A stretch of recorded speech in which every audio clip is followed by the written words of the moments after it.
Welcome to all exam Himachal. तो हम discuss कर रहे थे एलाइड का प्रीवियस ईयर क्वेश्चन पेपर, जिसके हमने मैक्सिमम जो सेक्शन है वो डिस्कस जो है कर लिए हैं। आज इसकी लास्ट वीडियो होगी। इसके बाद जो है हम नेक्स्ट क्वेश्चन पेपर सॉल्व करेंगे, जिनके हमने हिमाचल जीके का पोर्शन जो वो डिस्कस कर रखा है। अगर आपने वो वीडियोज़ नहीं देखी हैं तो ज़रूर देख लीजिएगा और चैनल को सब्सक्राइब जरूर कीजिएगा, ताकि जैसे ही इस चैनल पर वीडियो अपलोड हो तो उसकी नोटिफिकेशन सबसे पहले आपको मिले और आपके आने वाले सभी एग्जामिनेशन के लिए जो है वो बेनिफिट हो सके। तो करते हैं आज का हमारा वीडियो शुरू। और साथ ही अगर आपको कम्प्लीटली हिस्ट्री, पॉलिटी या जियोग्राफी पढ़नी है तो आप हमारे दूसरे चैनल पर विजिट कर सकते हैं, जो है ऑल एग्ज़ाम इंडिया। इसका जो लिंक है आपको डिस्क्रिप्शन में जो है मिल जाएगा। तो करते हैं आज का हमारा फर्स्ट क्वेश्चन है, आपदा शब्द जो है, डिजास्टर जो शब्द है, ये कहाँ से लिया गया है, किस भाषा से जो लिया गया है। तो इसका जो राइट ऑप्शन हो जाएगा ऑप्शन डी, फ्रेंच भाषा का जो ये शब्द है डिजास्टर। नेक्स्ट क्वेश्चन है, इसमें कौन सी प्राकृतिक आपदा है, यानी कि जो ऑप्शन आपको दिए गए हैं इसमें आपने नेचुरल हैजर्ड बताना है कौन सा है, भूकंप, चक्रवात या भूस्खलन, जिनको अर्थक्वेक, साइक्लोन या लैंडस्लाइड। तो ऑल ऑफ अबव हो जाएगा, ऑप्शन डी इसका सही हो जाएगा। ये जो सभी जो हैं ये नेचुरल हैजर्ड हैं। नेक्स्ट क्वेश्चन है, प्राकृतिक आपदा की तीव्रता के रूप में जब घटनाओं की आवृत्तियां होती हैं, तो ऑप्शन दिया गया उसमें वृद्धि होती है, कमी होती है, समान होती है, इनमें से कोई नहीं। तो उसमें जो है वो कमी आती है, ऑप्शन बी इसका सही हो जाएगा। नेक्स्ट है, कितने परसेंट भारतीय भूभाग पर जो है भूकंप आने की संभावना रहती है, यानी कि जो इंडिया का जितना भी लैंड वाला एरिया है उस पर जो अर्थक्वेक आने की जो संभावना है वो कितनी है, यानी कि अर्थक्वेक प्रोन जो जोन है उसके बारे में यहाँ पूछा गया है। तो 59% इंडिया का जो एरिया है इसमें अर्थक्वेक आने की संभावना रहती है। और जो अर्थक्वेक है इसको 4 जोन में जो है वो बांटा गया है, 4 जोन में इसको डिवाइड किया गया है। जो फर्स्ट जोन है वो है very high risk zone, second zone है हाई रिस्क जोन, थर्ड जो जोन है वो है मॉडरेट रिस्क जोन और फोर्थ जो है वो लो रिस्क जोन है। तो 4 जोन्स में जो है वो अर्थक्वेक को डिवाइड किया जाता है और 59% एरिया ऐसा है इंडिया का जहां पर जो है भूकंप आ सकते हैं।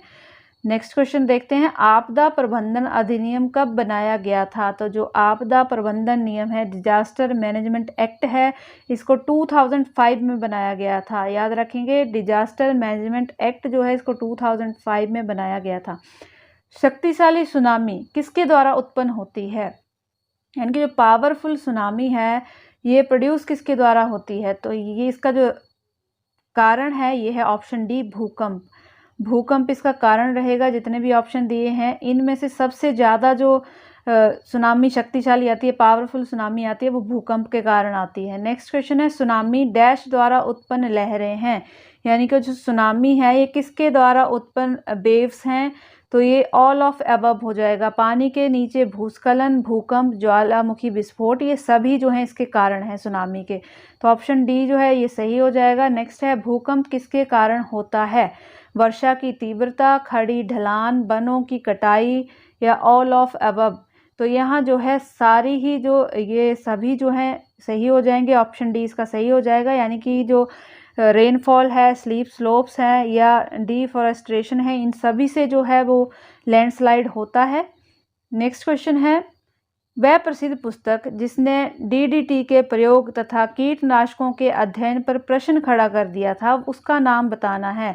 ऐसी पुस्तक का नाम बताना है जिसके आने के बाद जो है ये सारे ही जो फर्टिलाइज़र या जितनी भी दवाइयाँ खेतों में यूज़ की जाती थी उस पर एक प्रश्न चिन्ह लग गया था। तो इसका जो राइट ऑप्शन है option D, the silent spring. इस बुक का नाम है द साइलेंट स्प्रिंग।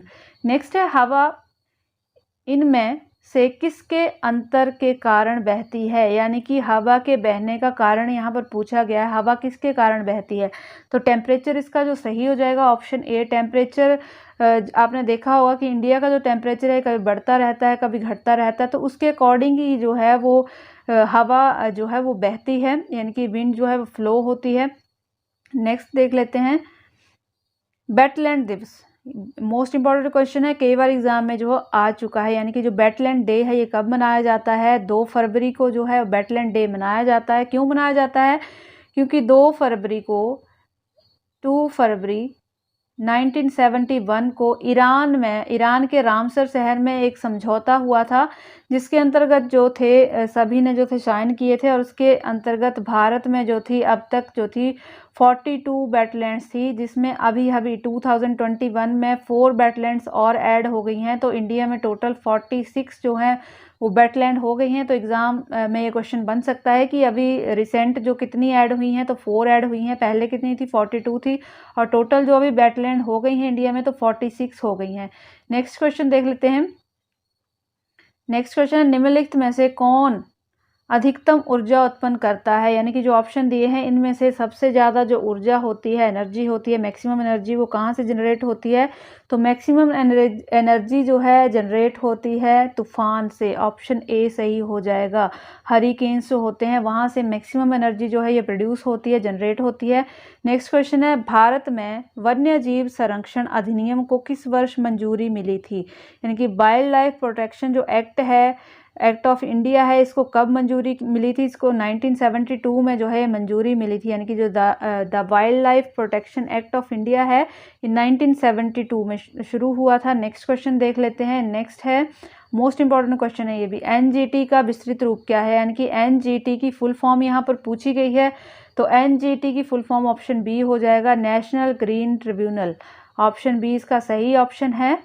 और इसकी स्थापना जो है 2010 में की गई है। एनजीटी की स्थापना जो है 2010 में की गई है। नेक्स्ट है जीपीएस। कई बार ये क्वेश्चन भी एग्जाम में देखा गया है।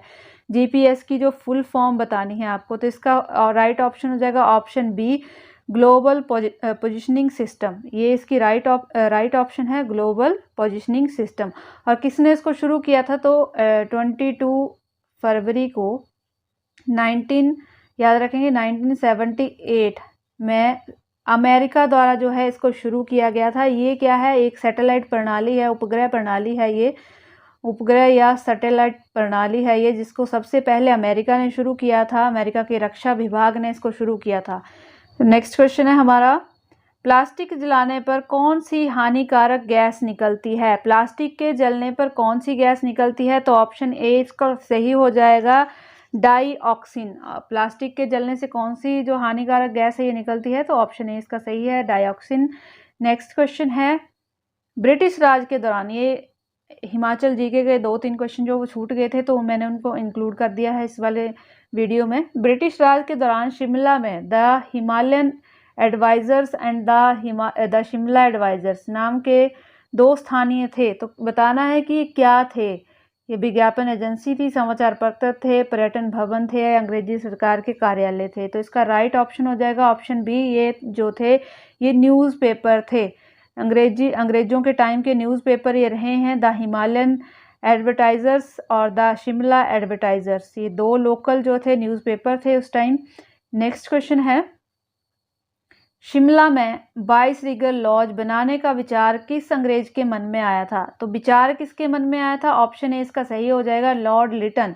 वाइस रीगल लॉज बनाने का विचार लॉर्ड लिटन को आया था, और इसका काम जो था इसका काम शुरू हुआ था 1880 में। ये बनना शुरू हुआ था 1880 में, और इसका निर्माण जो वो यानी कि बिल्डिंग जो है बन के कंप्लीट कब हुई थी? तो 1888 में ये जो वाइस रीगल लॉज है ये बनकर तैयार हो गया था। और उस टाइम वाइस रॉय कौन थे ये क्वेश्चन भी पूछा जाता है। तो उस टाइम जो वाइस रॉय थे ये लॉर्ड डफरिन थे। और साथ ही साथ इसका डिज़ाइन किसने किया ये भी एग्जाम में आता है। तो इसका जो डिज़ाइन है वाइस रीगल लॉज का ये हेनरी इरविन द्वारा किया गया है। हेनरी इरविन ने इसे डिज़ाइन किया है, और जब ये बनकर तैयार हुआ था उस टाइम जो वाइस रॉय थे तो लॉर्ड डफरिन थे। ये भी याद रखेंगे, लॉर्ड डफरिन थे। और जब इसको बनाना शुरू किया गया था तो लॉर्ड लिटन का उस टाइम पीरियड था। इतने यहाँ से क्वेश्चन बनते हैं। नेक्स्ट है, विभिन्न प्राकृतिक आपदाओं में से किसको साइलेंट किलर के रूप में जाना जाता है? तो साइलेंट किलर के रूप में जो है वो शोर को जाना जाता है, नॉइज़ को जाना जाता है। नॉइज़ को ऐसा कहा जाता है कि साइलेंट किलर है, ये धीरे धीरे जो है वो मार देता है। नेक्स्ट है, हिमाचल प्रदेश क्षेत्र और भाषा नामक पुस्तक के रचयिता कौन है? तो ये बहुत ही फेमस पुस्तक है, किसकी है? वाई.एस. परमार की ये पुस्तक है, इंपॉर्टेंट है वाई.एस. परमार हिमाचल के लिए। नेक्स्ट है, भारत में मैन एंड बायोस्फीयर यानी कि MAB कमेटी द्वारा चिन्हित प्रमुख वायुमंडलों की संख्या कितनी है? तो ये जो प्रोग्राम है MAB यानी कि मैन एंड बायोस्फीयर, इसको लॉन्च किया गया था यूनेस्को द्वारा, इसको भी याद रखेंगे। यूनेस्को ने जो है इसको लॉन्च किया था। कब लॉन्च किया था? तो 1971 में इसको लॉन्च किया गया था। और जब ये एग्ज़ाम हुआ था उस टाइम जो थी 11 थी इनकी संख्या, लेकिन अभी प्रेजेंट में 18 हो गई है, तो इसको भी याद रखेंगे। जो अभी मैन एंड बायोस्फीयर की जो संख्या है भारत में तो 18 है। 2018 में, ये 2018 का ये पेपर है, तो उस टाइम जो थी वो 11 थी। नेक्स्ट क्वेश्चन देख लेते हैं। हिमाचल प्रदेश में कौन सा औद्योगिक क्षेत्र राज्य का हरित ऊर्जा प्रयोग करने वाला प्रथम क्षेत्र बन गया है? यानी कि जो कौन सा ऐसा इंडस्ट्रियल एरिया है जो फर्स्ट बन गया है, क्या यूज़ करने वाला? ग्रीन फ्यूल यूज़ करने वाला। तो ये ऑप्शन सही हो जाएगी टाहलीवाल, जो डिस्ट्रिक्ट ऊना में पड़ता है, हिमाचल प्रदेश के डिस्ट्रिक्ट ऊना में टाहलीवाल इसको बोलते हैं। और ये जो है पहला ऐसा स्थान बन गया है, इंडस्ट्रियल एरिया बन गया है जिसने ग्रीन फ्यूल यूज़ करना जो है शुरू कर दिया है। तो ये आज के हमारे कुछ क्वेश्चन थे इंपॉर्टेंट, हमने एक्स्ट्रा डिस्कशन भी की, साथ ही साथ एक्स्ट्रा फैक्ट के साथ देखे हैं। जितने भी यहाँ से एक्स्ट्रा क्वेश्चन बनते हैं वो भी हमने डिस्कस कर लिए हैं। तो वीडियो कैसा लगा ज़रूर बताइएगा, लाइक कीजिएगा, शेयर कीजिएगा। मिलते हैं नेक्स्ट वीडियो में, तब तक के लिए थैंक्स फॉर वॉचिंग।